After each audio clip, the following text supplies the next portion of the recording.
सभागृहात अनेक महत्त्वाच्या चर्चा सुरू असताना काही नेते झोपा काढत असल्याचं नेहमीच आपण पाहतो। आता पत्रकार परिषदेतही हे नेते झोपा काढताना दिसत आहेत।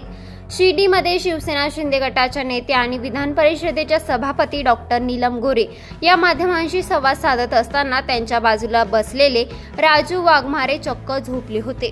शेवटी नीलम गोरे यांनी त्यांना उठा आता म्हटल्यावर वाघमारे खडबडून जागी झाले। हा प्रसंग माध्यमांच्या कॅमेऱ्यात कैद झालाय। काँग्रेसमधून नुकतेच शिंदेच्या शिवसेनेत गेलेले राजू वाघमारे आणि विधान परिषदेच्या सभापती नीलम गोरे हे शिर्डीमध्ये लोकसभेचे उमेदवार सदाशिव लोखंडे यांचा उमेदवारी अर्ज भरण्यासाठी गेले होते।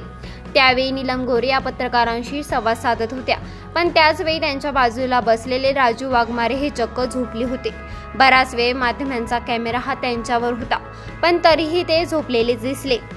शेवटी नीलम गोरे यांचं त्यांच्याकडे लक्ष गेल्यानंतर त्यांनी राजू वाघमारेंना उठवलं।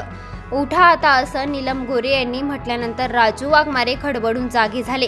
राजू वाघमारे याआधी काँग्रेसचे प्रवक्ते होते, पण काही दिवसांपूर्वीच त्यांनी शिवसेना शिंदे गटात प्रवेश केला।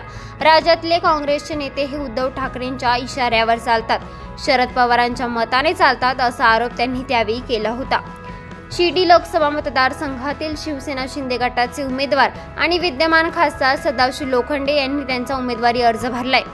शिर्डी लोकसभा मतदारसंघात शिंदे गटाकडून विद्यमान खासदार सदाशिव लोखंडे आणि ठाकरे गटाच्या भाऊसाहेब वागचौरे यांच्यात लढत रंगणारे शिर्डी लोकसभा मतदारसंघ हा राखीव असून पूर्वी या मतदारसंघावर काँग्रेसचं वर्चस्व होतं। 2009 नंतर झालेल्या सर्व निवडणुकीमध्ये शिवसेनेने या जागेवर विजय मिळवला। गेल्या वेळी निवडणूक आलेले सदाशिव लोखंडे हे नंतर शिंदे सोबत गेले।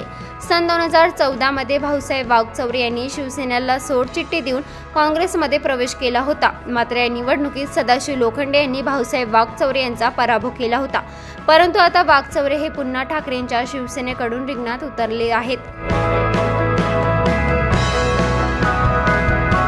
ब्युरो रिपोर्ट, सप्रेम मराठी।